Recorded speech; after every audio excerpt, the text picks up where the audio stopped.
Pasteurs, séminaristes et fidèles, participant à la conférence en ligne de Nouveau Ciel, Nouvelle Terre, Shincheonji, témoignages sur les paraboles et la réalité des secrets du royaume des cieux, soyez les bienvenus. Je suis Sang-Yeon Han et je serai votre présentateur aujourd'hui.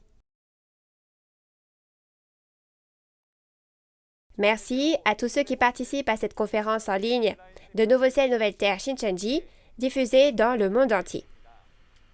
La conférence qui se déroule actuellement vous permettra de savoir comment garder la nouvelle alliance que Jésus a donnée à tous les croyants du monde entier.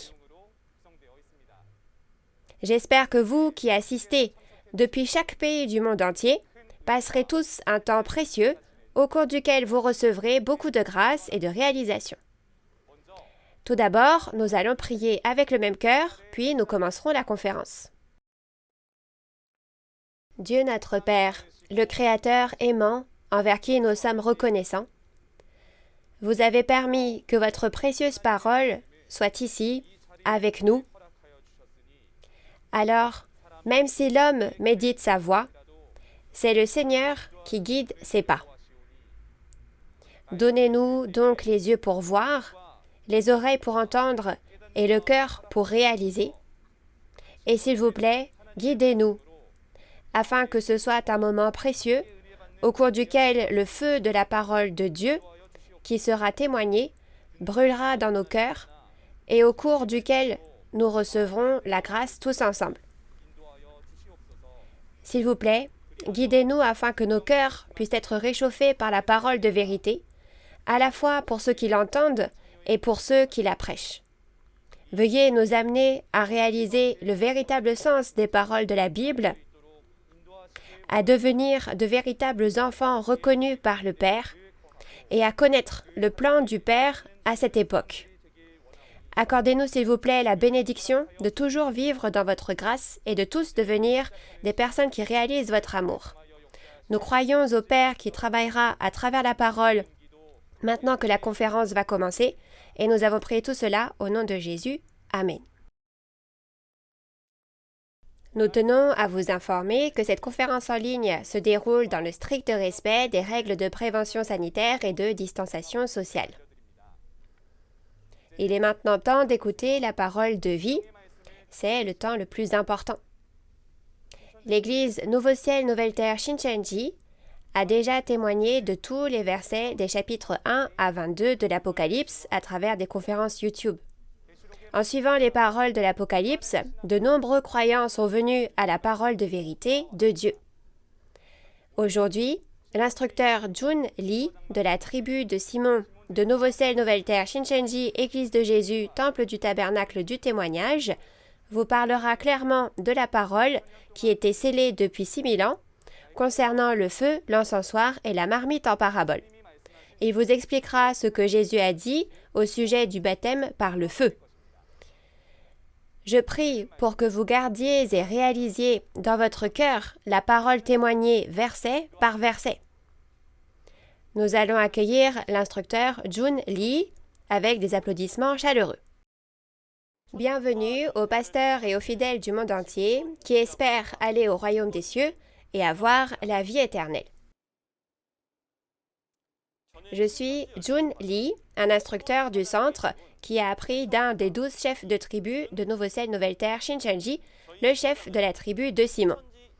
Notre chef de tribu a lui-même appris du président de Nouveau Ciel, Nouvelle Terre, Shincheonji, Manili. Merci beaucoup de participer à cette conférence en ligne de Nouveau Ciel, Nouvelle Terre, Shincheonji, témoignage sur les paraboles et la réalité des secrets du royaume des cieux. Le sujet de la conférence d'aujourd'hui est la leçon numéro 7 du niveau introduction, le feu, l'encensoir et la marmite en parabole.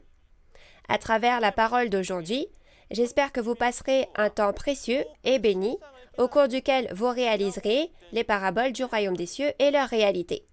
Je pense que les pasteurs connaissent déjà cette parole, mais j'apprécierais vraiment si vous pouviez écouter ce que j'expliquerai concernant cette parole aujourd'hui.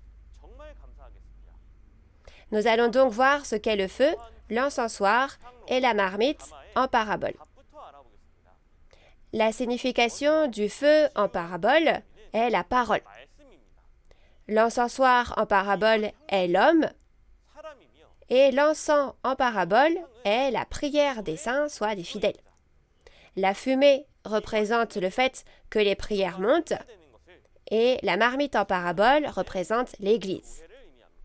Découvrons pourquoi de telles réponses sont données à travers la Bible, une par une.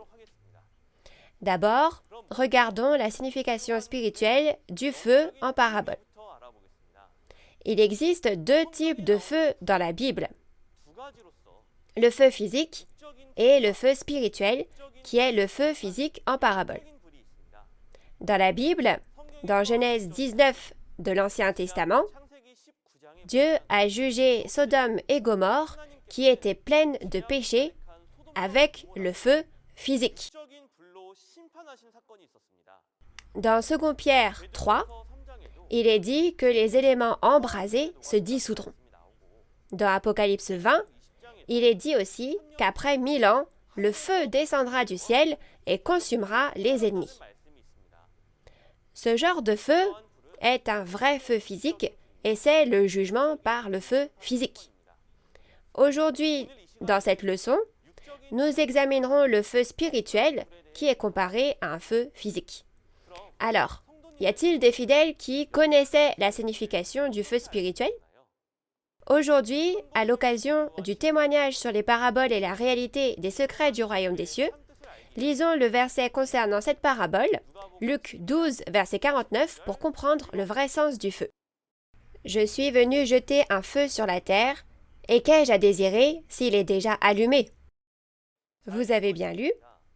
Il est dit qu'il y a environ 2000 ans, lors du premier avènement, Jésus est venu jeter un feu sur la terre. Et quand il a dit « Qu'ai-je à désirer s'il est déjà allumé ?» on peut voir que Jésus voulait que ce feu soit allumé sur la terre. Alors, si tel est le cas, quel genre de feu est ce feu dans le verset sur cette parabole de Luc 12, 49? S'il s'agit littéralement d'un feu, cela signifie que Jésus est venu mettre le feu partout sur cette terre. Comment cela pourrait-il être possible? Si les fidèles réalisent le sens du feu en parabole aujourd'hui, ils pourront réaliser le sens des paroles qui disent que Jésus est venu jeter un feu sur la terre. Et vous arriverez également à réaliser clairement la signification du jugement par le feu dans les derniers jours et la signification du baptême par le feu de Jésus. Beaucoup de personnes ont donné diverses interprétations sur le jugement par le feu dans les derniers jours en disant « c'est une guerre nucléaire », c'est la 3e guerre mondiale. Alors vérifions à travers la Bible si le jugement par le feu est un jugement physique par le feu physique ou un jugement par le feu spirituel. Tout d'abord, laissez-moi vous dire ce qu'est la réalité du feu en parabole. Le feu en parabole, c'est la parole. Il est possible de donner une réponse précise de cette façon-là, car il y a environ 2000 ans, dans Jean 16, 25, Jésus a dit qu'il parlait en parabole, mais il a promis que l'heure vient où il nous parlera clairement du Père. Et parce que ce temps promis est venu aujourd'hui, nous avons pu réaliser avec précision la réalité de toutes les paraboles.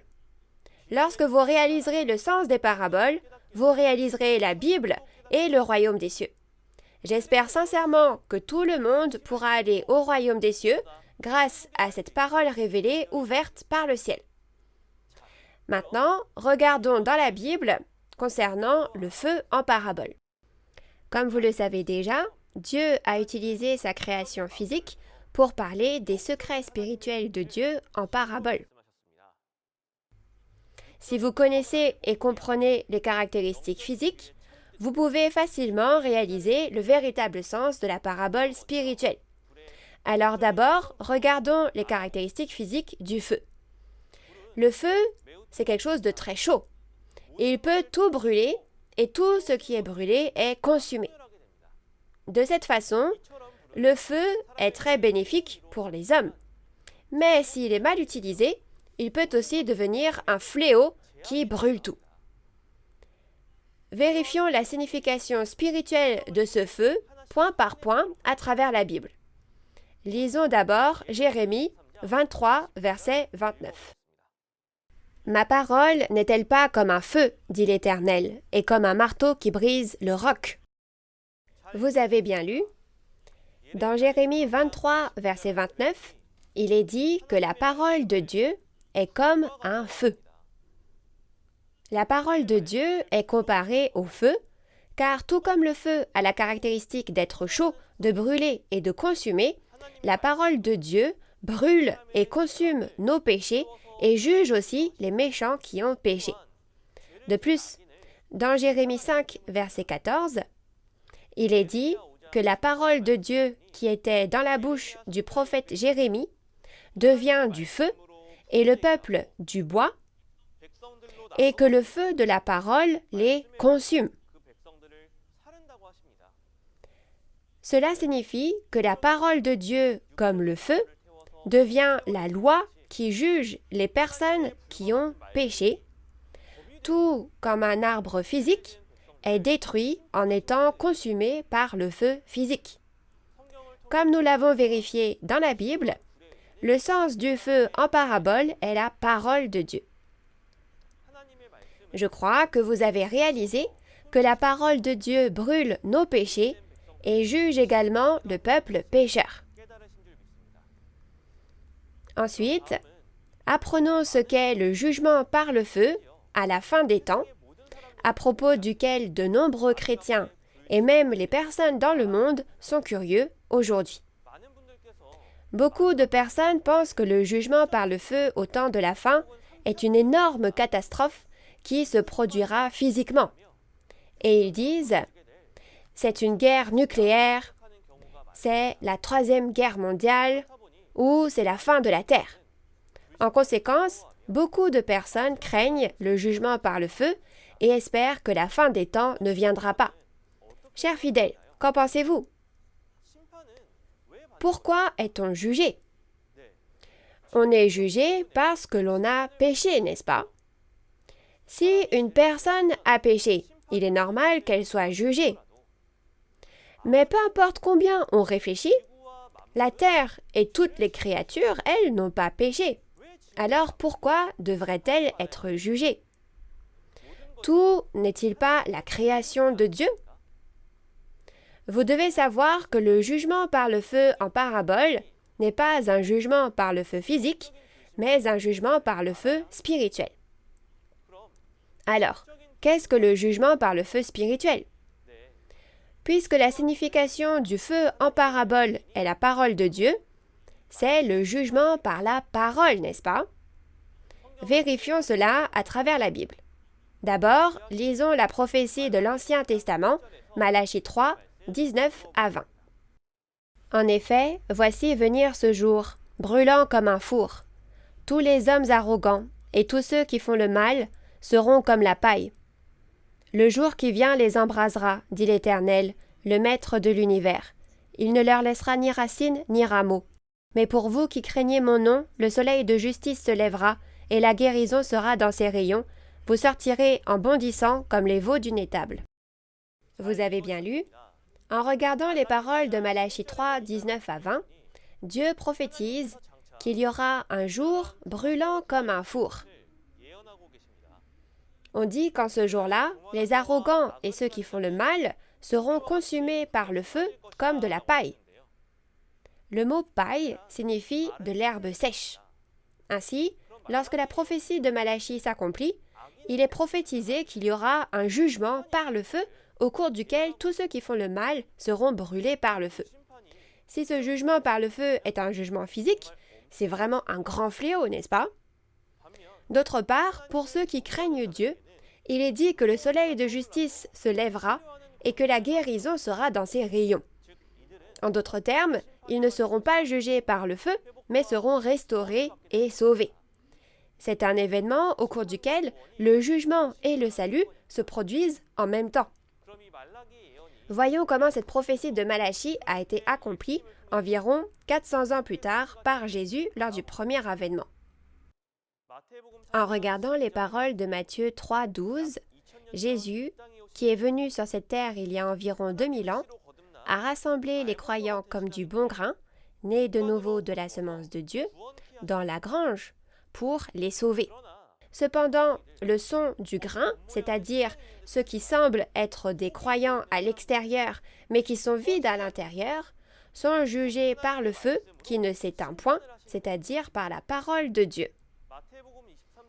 Et en regardant dans Matthieu 23, verset 33, lorsque Jésus dit aux scribes et aux pharisiens, qui étaient les pasteurs de l'époque, « Serpents, race de vipères, comment échapperez-vous au jugement de la géhenne ?» Il les juge avec des paroles comme du feu. Le sens de jugement dans le dictionnaire est prendre une décision fondée sur la loi pour décider si une chose est bonne ou mauvaise. Au premier avènement, Jésus a témoigné avec la loi de la parole de Dieu comme du feu que les scribes et les pharisiens étaient de faux pasteurs qui étaient avec Satan et prêchaient la fausse vérité mensongère. C'était le jugement par le feu au premier avènement. De cette façon, la parole prophétisée dans Malachie chapitre 4 s'est accomplie. Cependant, la prophétie du jugement par le feu ne se trouve pas seulement dans l'Ancien Testament, mais est également présente dans le Nouveau Testament. Vérifions cela à travers la Bible. Lisons la parole d'Apocalypse 8, verset 7. Le premier sonna de la trompette, et il y eut de la grêle et du feu mêlés de sang, qui furent jetés sur la terre, et le tiers de la terre fut brûlé, et le tiers des arbres fut brûlé, et toute herbe verte fut brûlée. Vous avez bien lu? Dans Apocalypse 8, verset 7, il est écrit qu'au second avènement du Seigneur, de la grêle mêlée de sang et du feu descendent du ciel, et la terre, les arbres et l'herbe sont brûlés par le feu. Ce serait terrifiant si cela arrivait dans la réalité, n'est-ce pas? Sur la base des paroles de cette prophétie, certains prétendent que la terre prendra fin lorsque le Seigneur reviendra.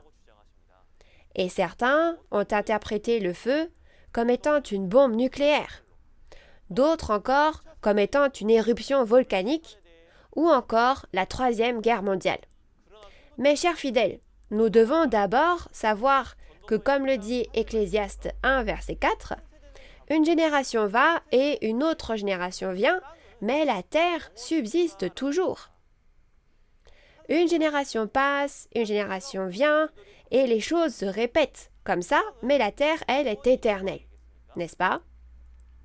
C'est pourquoi le jugement par le feu qui a lieu aujourd'hui n'est pas le jugement par le feu où la terre disparaît. Vous savez peut-être que l'Apocalypse est un livre prophétique et qu'il est écrit en parabole. Ce jugement n'est pas un jugement par le feu qui brûle physiquement la terre et la consume. Nous savons déjà ce que sont le feu, l'arbre et l'herbe en parabole. Le feu est la parole de Dieu. Et la terre, l'arbre et l'herbe en parabole font référence à l'homme. En d'autres termes, comme dans Jean 12, verset 48, le jugement du dernier jour sera donné par les paroles de Jésus. Dans Apocalypse 20, verset 12, il est dit qu'à la fin des temps, nous serons jugés devant Dieu selon nos actes, selon les paroles de la Bible qui y sont écrites. Par conséquent, le jugement par le feu au second avènement du Seigneur n'est pas un jugement par le feu physique qui met fin à la terre, mais un jugement spirituel par la parole. Ainsi, les croyants qui croient en Dieu et en Jésus et espèrent aller au royaume des cieux et recevoir le salut ne devraient pas avoir peur de la fin de la terre, mais devraient examiner à quel point ils connaissent, gardent et pratiquent la parole de Dieu. Ensuite, regardons le baptême par le feu qui brûle nos péchés. Premièrement, le baptême signifie purifier en lavant. Alors, que signifie le baptême par le feu? Oui, c'est ça. C'est le baptême par la parole. Lisons les paroles d'Ésaïe 6, versets 6 à 7, pour découvrir pourquoi une telle réponse est donnée. Mais l'un des séraphins vola vers moi, tenant à la main une pierre ardente, qu'il avait prise sur l'autel avec des pincettes. Il en toucha ma bouche et dit « Ceci a touché tes lèvres. Ton iniquité est enlevée et ton péché est expié. Vous avez bien lu? Dans Ésaïe chapitre 6, nous voyons qu'un ange est venu à Ésaïe avec une pierre ardente qu'il avait prise de l'autel et en a touché la bouche du prophète Ésaïe. Qu'arriverait-il à la bouche d'Ésaïe si la pierre ardente que l'ange avait apportée avec lui était littéralement du feu? Toute sa bouche ne brûlerait-elle pas? Oh, le simple fait d'y penser est terrifiant. Mais étrangement, il est dit que lorsqu'Ésaïe a reçu le feu de la pierre ardente, son iniquité et son péché ont été expiés. Et le prophète Ésaïe est devenu une personne de devoir qui prêche la parole de Dieu. À en juger par cela, le feu de la pierre ardente apporté par l'ange n'est pas littéralement un feu, mais la parole de Dieu comme un feu. Et par le feu de Dieu, les péchés et les iniquités du prophète Ésaïe ont été consumés et il a été purifié. Ça, c'est le baptême par le feu. De même, lors du premier avènement, il y a environ 2000 ans, Jésus est également venu baptiser avec le feu. Le baptême que Jean-Baptiste a donné consistait à immerger une personne puis à la faire sortir de l'eau. Que se passerait-il si le baptême par le feu que Jésus a donné était aussi un baptême avec du feu physique? Tous les cheveux de la personne brûleraient. Ah, c'est chaud! Ou vous pourriez vous brûler, n'est-ce pas? Qui se ferait baptiser avec du feu? Vous devez réaliser que ce feu n'est pas un feu au sens propre, mais un feu au sens figuré, le baptême par la parole de Dieu. Au premier avènement, Jésus a dit qu'il nous avait purifiés par ses paroles. Dans Jean 15, verset 3, il est dit que les disciples ont été purifiés par les paroles que Jésus a prononcées. Alors, ce ne sont pas les corps des disciples qui ont été purifiés, bien sûr, n'est-ce pas? Mais les paroles de Jésus sont devenues du feu et ont consumé les péchés et les iniquités des disciples. Ça, c'est le baptême par le feu donné par Jésus lors du premier avènement. Pour résumer, nous devons juste nous rappeler que le baptême par le feu est le baptême par la parole. Vous savez qu'il y a deux types de choses spirituelles dans la Bible, parce qu'il y a deux entités, Dieu et Satan. Pour le feu en parabole aussi, s'il y a le feu de Dieu, il y a aussi le feu de Satan, n'est-ce pas? Cette fois, nous parlerons du feu de Satan. Alors, quelle est la véritable signification spirituelle du feu de Satan? Oui, le feu de Satan, c'est les paroles de Satan, soit la fausse vérité. Vérifions dans la Bible pourquoi une telle réponse est donnée. Lisons la parole de Lévitique 10, versets 1 à 2. Les fils d'Aaron, Nadab et Abihu, prirent chacun un brasier, y mirent du feu et posèrent du parfum dessus. Ils apportèrent devant l'Éternel du feu étranger, ce qu'il ne leur avait point ordonné. Alors le feu sortit de devant l'Éternel et les consuma. Ils moururent devant l'Éternel. Vous avez bien lu? Dans Lévitique 10, 1 à 2, nous voyons que Nadab et Abihu, les fils d'Aaron, le grand prêtre, ont mis un autre feu, que Dieu n'avait point ordonné, dans un encensoir, pour brûler de l'encens à Dieu, et un feu est sorti de devant Dieu et les a tués. Bien sûr, l'incident à l'époque était un événement physique, mais si nous regardons sa signification spirituelle, l'autre feu que Nadab et Abihu ont mis dans l'encensoir est le feu de Satan, c'est-à-dire la fausse vérité. Alors au second avènement du Seigneur aussi, il est prophétisé que des hommes seront tués par le feu de Satan. Dans Apocalypse 9, versets 17 à 18, il est dit qu'au second avènement du Seigneur, il y a la cavalerie de Satan, et du feu, de la fumée et du soufre sortent de la bouche des chevaux, tuant un tiers des hommes. Ce passage est écrit en parabole.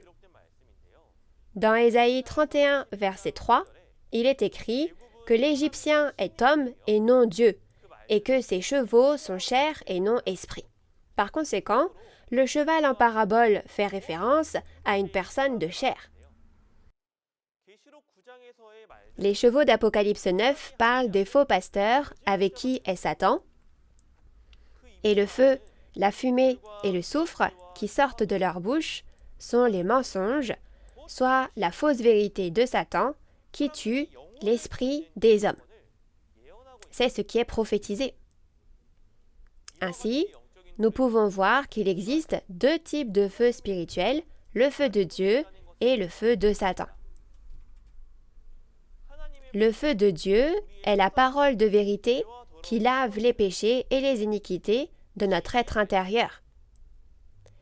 Et le feu de Satan est la fausse vérité qui tue notre être intérieur, c'est-à-dire notre esprit.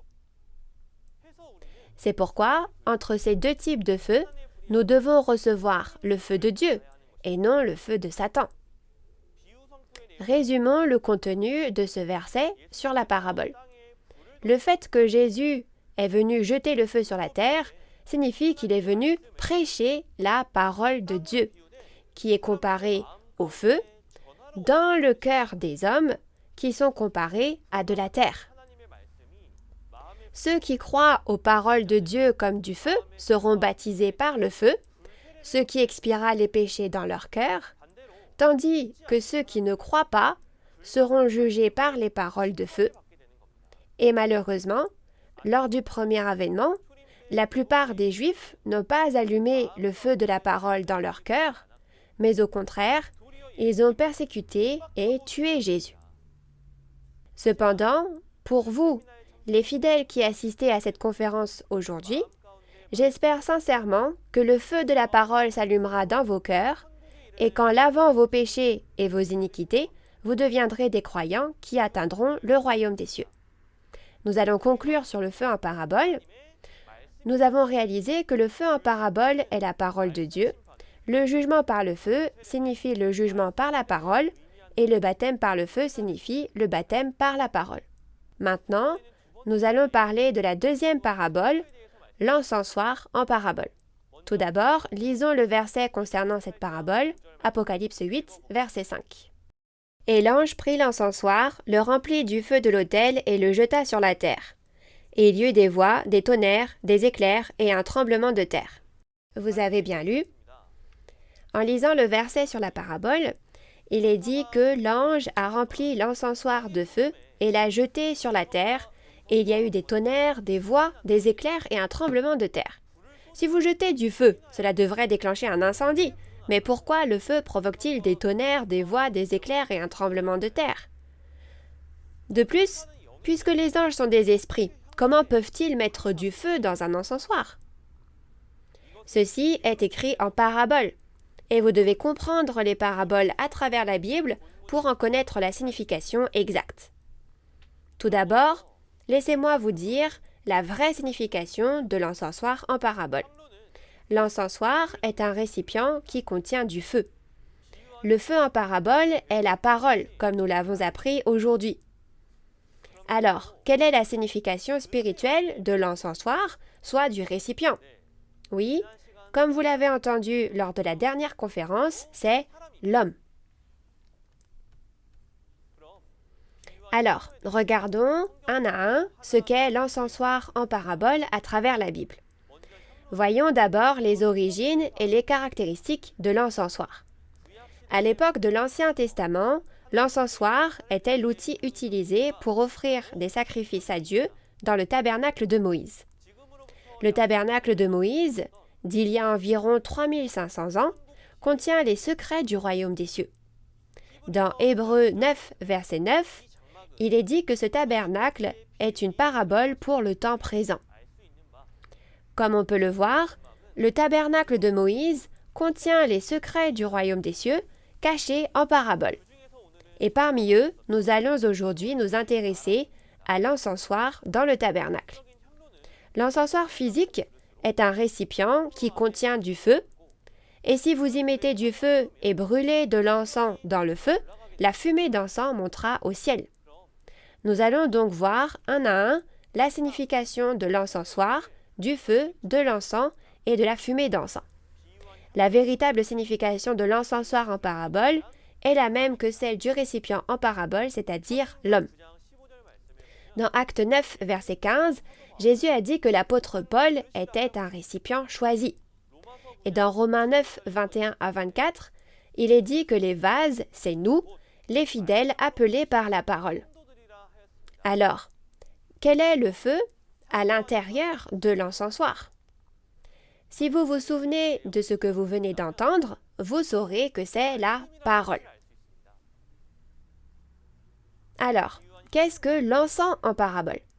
Dans Apocalypse 5, verset 8, il est dit que c'est la prière des saints, soit des fidèles. De plus, dans Psaume 141, verset 2, il est dit « Que ma prière soit devant ta face comme l'encens ».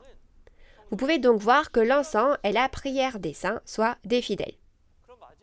Alors, pour finir, qu'est-ce que la fumée de l'encens? Dans Apocalypse 8, versets 3 à 4, il est écrit que l'encens monte devant Dieu de la main d'un ange avec les prières des saints. À en juger par cela, les prières des saints ne montent-elles pas à Dieu par les anges comme la fumée d'encens qui monte au ciel? La fumée de l'encens est donc la prière qui monte. Ainsi, vous avez pu voir que l'encensoir, l'encens et la fumée de l'encens représentent les prières que les croyants offrent à Dieu.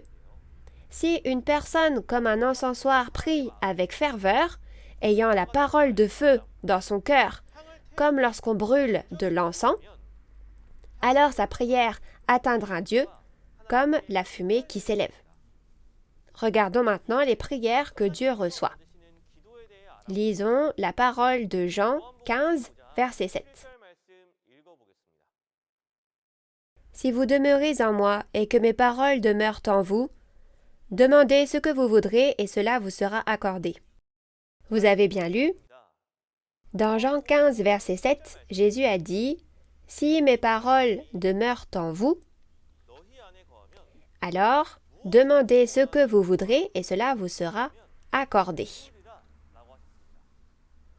Alors, ce que nous pouvons comprendre à partir de ces paroles, c'est que, tout comme la fumée d'encens ne monte au ciel que lorsque l'encens est touché par le feu et consumé, il en est de même pour nos prières, lorsque nous connaissons la parole de Dieu, que nous la mettons dans nos cœurs et que nous prions selon la parole, alors Dieu recevra cette prière et y répondra.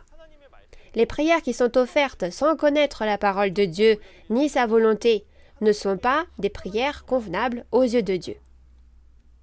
Par conséquent, j'espère que les fidèles garderont à l'esprit qu'il faut d'abord réaliser la parole de Dieu et prier selon la parole pour que la prière monte vers Dieu et que toutes nos prières seront ainsi. Regardons ensuite la réalité de l'encensoir à chaque époque. Lisons d'abord Jean 4, verset 24.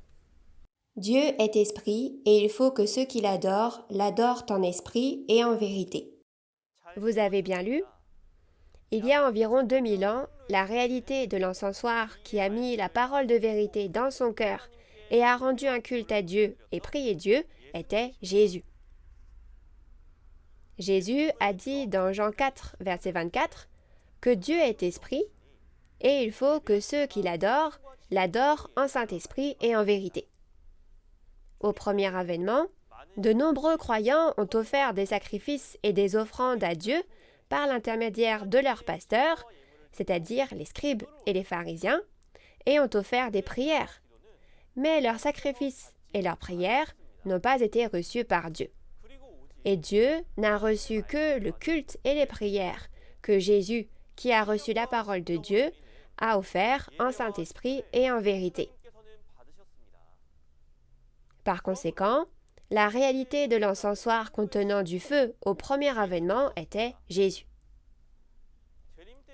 Voyons s'il y a un pasteur comme un encensoir qui, ayant reçu la parole comme du feu, rend un culte et prie au second avènement également.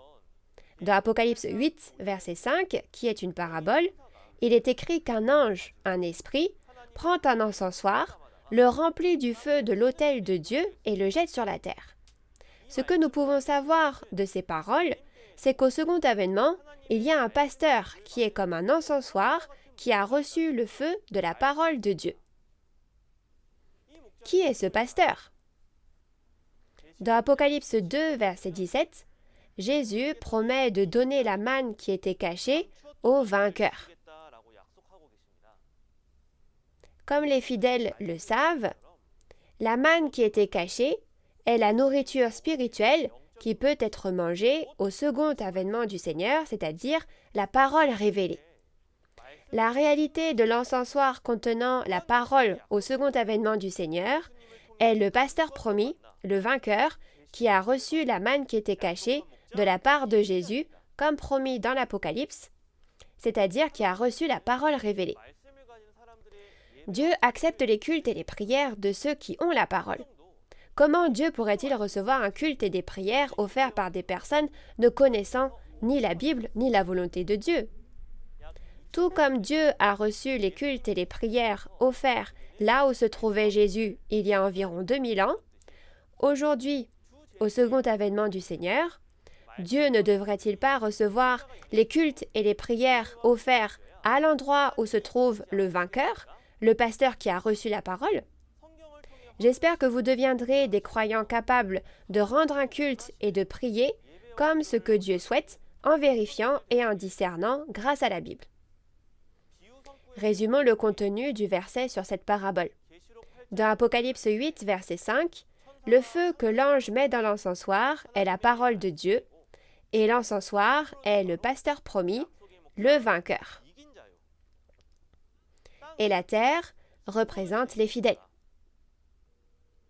Ceci est la parole de Dieu qui est comme un feu, témoignée aux fidèles par le vainqueur, le pasteur promis, qui a reçu la parole. Nous allons résumer encore une fois ce que sont l'encensoir, l'encens et la fumée d'encens en parabole.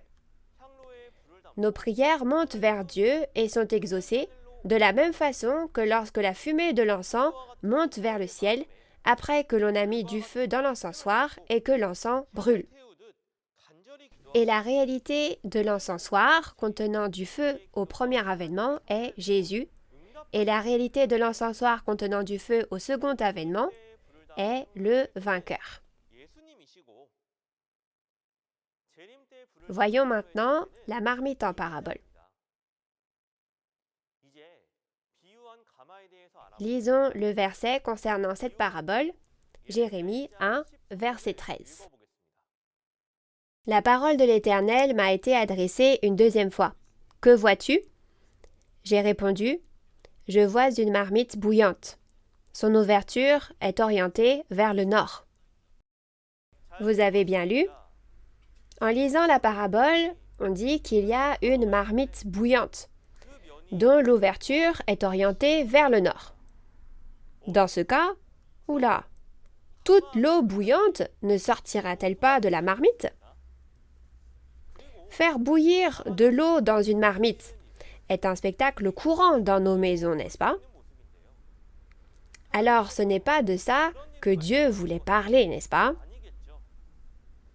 Le livre de Jérémie, étant un livre prophétique, où est écrit ce qui se passera dans le futur, il a été écrit en parabole. Par conséquent, la marmite bouillante en parabole est une marmite spirituelle. D'abord, la véritable signification spirituelle de la marmite en parabole. La marmite en parabole est l'organisation où les fidèles se rassemblent, c'est-à-dire l'Église. Commençons par les caractéristiques physiques de la marmite. Une marmite est un outil pour faire bouillir des aliments, comme la viande, et cuisiner. Et on peut dire qu'il s'agit d'un très grand récipient, n'est-ce pas? Vérifions à travers la Bible pourquoi le sens de cette parabole est l'Église. Lisons d'abord la parole d'Ézéchiel, chapitre 11, verset 3. Ils disent « Ce n'est pas pour tout de suite, profitons de construire des maisons. La ville est la marmite et nous sommes la viande. » Vous avez bien lu? En lisant Ézéchiel 11, verset 3, on peut voir que la ville est comparée à une marmite. Et nous, soit le peuple, à de la viande. À l'époque de l'Ancien Testament, la ville fait référence au lieu où se rassemblait le peuple élu de Dieu. Alors, où est le lieu où se rassemble le peuple de Dieu aujourd'hui? Oui, c'est l'Église, n'est-ce pas? Tout comme la viande cuit dans une marmite, les personnes changent au sein d'une organisation telle qu'une ville. Si une personne est dans l'organisation de l'armée, elle devient un soldat. Et si elle est dans l'organisation de l'école, elle acquiert beaucoup de connaissances et grandit. Alors, si nous sommes dans l'organisation de l'Église, ne serons-nous pas transformés en croyants qui peuvent aller au royaume des cieux? Ainsi, dans la Bible, l'Église est comparée à une marmite et les fidèles de cette Église sont comparés à de la viande dans une marmite. Alors, regardons les types de marmites. La marmite en parabole est l'Église, mais vous savez qu'il y a deux sens spirituels, n'est-ce pas? Pour la marmite spirituelle aussi, il existe deux types, la marmite de Dieu et la marmite de Satan. D'abord, regardons la marmite de Satan. Lisons la parole d'Ézéchiel 24, versets 3 à 6. Propose une parabole à cette communauté de rebelles. Tu leur diras, « Voici ce que dit le Seigneur l'Éternel. Installe la marmite, installe-la et verse-y de l'eau. Mets-y les morceaux de viande, tous les bons morceaux, la cuisse et l'épaule, remplis-la des meilleurs os.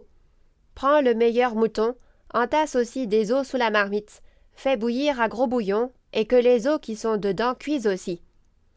En effet, voici ce que dit le Seigneur l'Éternel.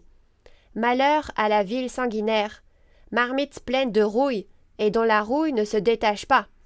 Tire-en les morceaux, les uns après les autres, sans recourir au tirage au sort. » Vous avez bien lu. La parole d'Ézéchiel 24, versets 3 à 6, est une parabole comparant un pasteur rassemblant les fidèles dans son église et les faisant bouillir avec la parole à de la viande mise dans une marmite qui bout jusqu'à ce que les os cuisent aussi. Tout comme on utilise l'expression « cuisiner quelqu'un » quand on l'assaille de questions, les fidèles dans la marmite sont cuits par les paroles du pasteur. Le problème est que cette marmite est une marmite rouillée.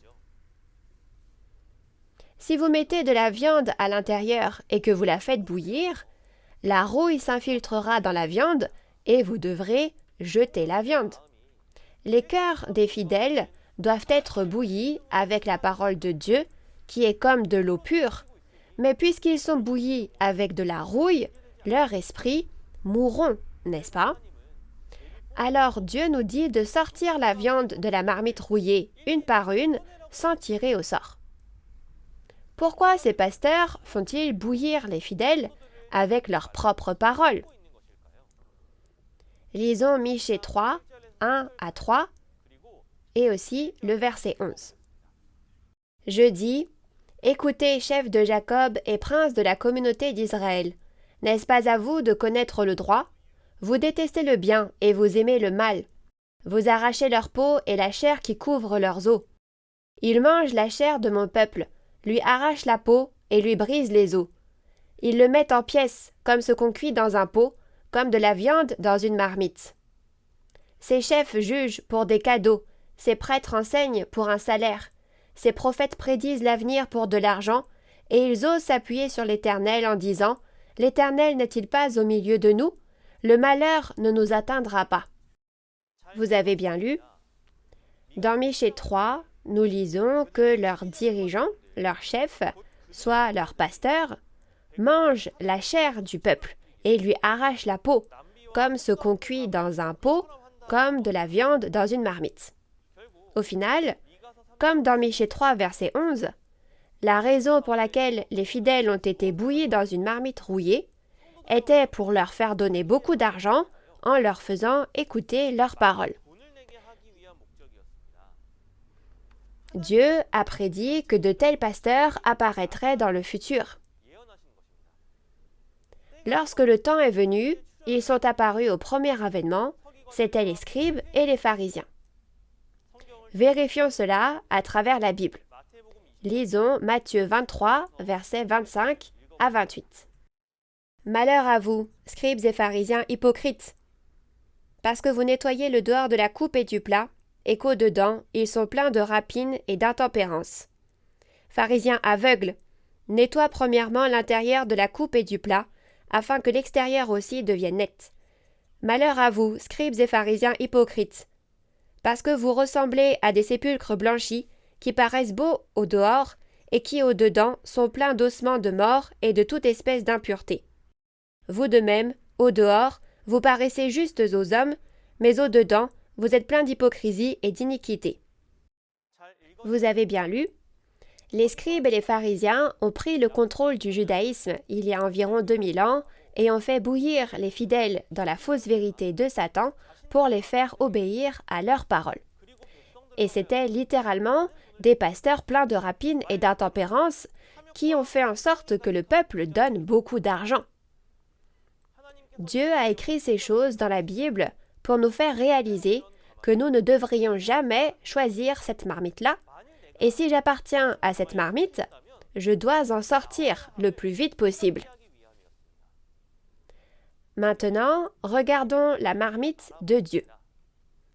Lisons la parole de Zacharie 14, versets 20 à 21. Ce jour-là, il sera écrit sur les clochettes des chevaux, consacrés à l'Éternel. Les marmites dans la maison de l'Éternel seront consacrées comme les coupes devant l'autel. Toute marmite à Jérusalem et dans Juda sera consacrée à l'Éternel, le Maître de l'univers. Tous ceux qui offriront des sacrifices viendront et s'en serviront pour cuire les viandes, et il n'y aura plus de marchands dans la maison de l'Éternel, le Maître de l'univers, ce jour-là. Oui, vous avez bien lu. Ces paroles prophétisaient que la marmite sainte et pure, c'est-à-dire la marmite consacrée à Dieu, apparaîtrait. Si on est bouilli dans une marmite propre, la parole de Dieu pénétrera dans nos cœurs et ne serons-nous pas alors transformés à l'image de Dieu? Dans le même sens, Zacharie 8, verset 3, prophétise que la ville de vérité apparaîtra. La ville de vérité est une ville construite avec la parole de vérité, c'est donc l'Église. Cette ville de vérité est l'Église construite autour de Jésus lors du premier avènement, et cette Église est la marmite consacrée. Alors, quelle sera la marmite consacrée au temps du second avènement du Seigneur? Lisons les paroles d'Apocalypse 15, verset 5. Après cela, je regardais, et le temple du tabernacle du témoignage fut ouvert dans le ciel. Vous avez bien lu, dans Apocalypse 15, verset 5, il est prophétisé que le temple du tabernacle du témoignage apparaîtra au second avènement du Seigneur. Ce temple, qui est le lieu très saint, sera un temple qui témoigne de la parole de vérité au second avènement du Seigneur. La signification du temple du tabernacle du témoignage est temple qui témoigne des prophéties de l'Apocalypse du Nouveau Testament et de la réalité de leur accomplissement. Ceux qui réalisent et croient les paroles de ce témoignage sont le peuple de Dieu qui garde la nouvelle alliance.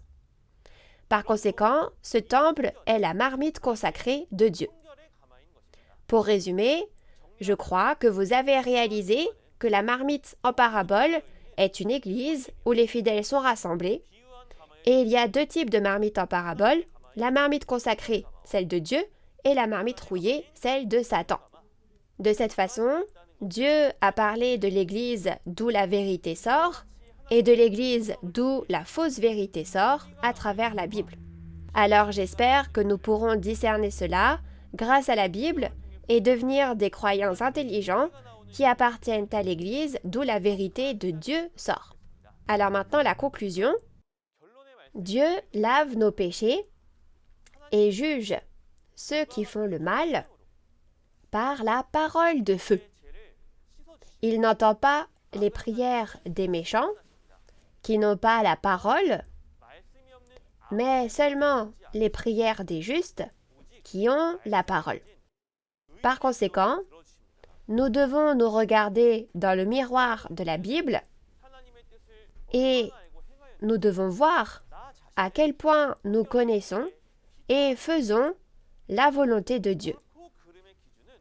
La seule norme du bien et du mal est la Bible. J'espère que vous deviendrez des croyants qui réalisent parfaitement la Bible et s'efforcent d'être qualifiés pour aller au royaume des cieux. Nous qui vivons dans le temps de la fin, devons réaliser tous les secrets du royaume des cieux, parce que si vous ne réalisez pas les secrets du royaume des cieux, vous ne pourrez pas aller au royaume des cieux. Aujourd'hui, il est temps de témoigner clairement des paraboles, comme Jésus l'a promis. La raison pour laquelle je peux clairement en témoigner, c'est que ce qui était dit en parabole est apparu dans la réalité. La prochaine fois, nous verrons la leçon numéro 8 du niveau introduction, la lumière, la lampe, l'aveugle, le sourd et le vêtement de noces en parabole. L'instructeur qui vous donnera la prochaine conférence est une personne remarquable qui vous expliquera ces choses de façon beaucoup plus amusante et facile à comprendre que moi. Nous espérons donc que vous écouterez aussi la prochaine fois. J'espère qu'aujourd'hui, vous avez reçu beaucoup de grâce et de réalisation à travers la parole de Dieu et de Jésus. Nous sommes tous un en Dieu et en Jésus. Nous allons clamer ensemble « We are one ». Nous sommes un. « We are one ». Nous sommes un. Je vous remercie. Nous allons prier. Dieu notre Père, qui est saint et qui est plein d'amour et de grâce, nous vous remercions sincèrement. Merci de nous aider à réaliser la précieuse parole de Dieu à travers les conférences en ligne de Nouveau Ciel, Nouvelle Terre, Shincheonji, témoignages sur les paraboles et la réalité des secrets du royaume des cieux. Aujourd'hui, nous avons vu les paroles du Père à travers la parabole du feu, de l'encensoir et de la marmite. Tout comme les paroles que vous nous avez données aujourd'hui, s'il vous plaît, permettez-nous de contenir la parole de Dieu comme un feu dans nos cœurs et permettez que les péchés et le mal en nous soient consumés afin que nous puissions devenir des croyants parfaits et purs aux yeux de Dieu. Nous espérons sincèrement que beaucoup participeront aux conférences à venir afin de pouvoir pleinement réaliser les paraboles et la réalité des secrets du royaume des cieux et ainsi atteindre le royaume des cieux tant espéré. Donnez encore plus de grâce et de bénédiction du Père à ceux qui ont assisté à la conférence d'aujourd'hui, afin que tout ce qu'ils entreprennent puisse être couronné de succès. Nous vous remercions et avons prié toutes ces paroles au nom de Jésus. Amen.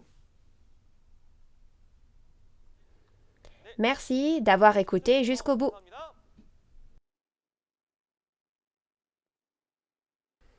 Une fois de plus, applaudissons chaleureusement Dieu le Créateur, Jésus est l'instructeur qui a témoigné de la précieuse parole aujourd'hui. Votre cœur ne brûle-t-il pas alors que l'on vous témoigne clairement de la signification du feu, de l'encensoir et de la marmite à travers la Bible? J'espère que vous vous rapprocherez de Dieu et de Jésus en étant baptisés par le feu dans votre cœur grâce aux paroles témoignées à travers cette vidéo. Ensuite, nous regarderons la vidéo de la bande-annonce de la leçon numéro 8 du niveau introduction. Vous pouvez être sauvés car Jésus ne vient pas comme un voleur. Quel genre de personnes sont celles appartenant à la lumière et pouvant recevoir Jésus? Ce que nous pouvons en déduire, c'est qu'il y a des choses qui doivent d'abord avoir lieu pour que le travail de la lumière ait lieu. Il est dit, ils sont aveugles et ne savent pas qu'ils sont nus. Mais si vous étiez physiquement aveugle, comment pourriez-vous ne pas le savoir? Comme vous pouvez le voir dans la bande-annonce, jeudi, nous vous parlerons de la lumière, de la lampe, de l'aveugle, du sourd et de l'habit de noces en parabole. Ce sera à 10h comme aujourd'hui. Nous espérons que vous assisterez et réaliserez la précieuse volonté et les promesses de Dieu. En plus des paroles que vous avez entendues aujourd'hui, si vous avez d'autres questions ou demandes de renseignements sur l'Église Nouveau Ciel Nouvelle Terre Shincheonji et ses doctrines, veuillez contacter le numéro représentant correspondant à chaque tribu affiché à l'écran. Nous vous guiderons en détail et avec amabilité. Ensuite, nous terminerons la conférence en faisant ensemble le Notre Père. Notre Père qui es aux cieux, que ton nom soit sanctifié, que ton règne vienne, que ta volonté soit faite sur la terre comme au ciel. Donne-nous aujourd'hui notre pain de ce jour. Pardonne-nous nos offenses, comme nous pardonnons aussi à ceux qui nous ont offensés. Et ne nous laisse pas entrer en tentation, mais délivre-nous du mal. Car c'est à toi qu'appartiennent le règne, la puissance et la gloire pour les siècles des siècles. Amen. Ceci conclut la conférence en ligne de Nouveau Ciel, Nouvelle Terre Shincheonji, témoignage sur les paraboles et la réalité des secrets du royaume des cieux. Merci à tous ceux qui ont été avec nous.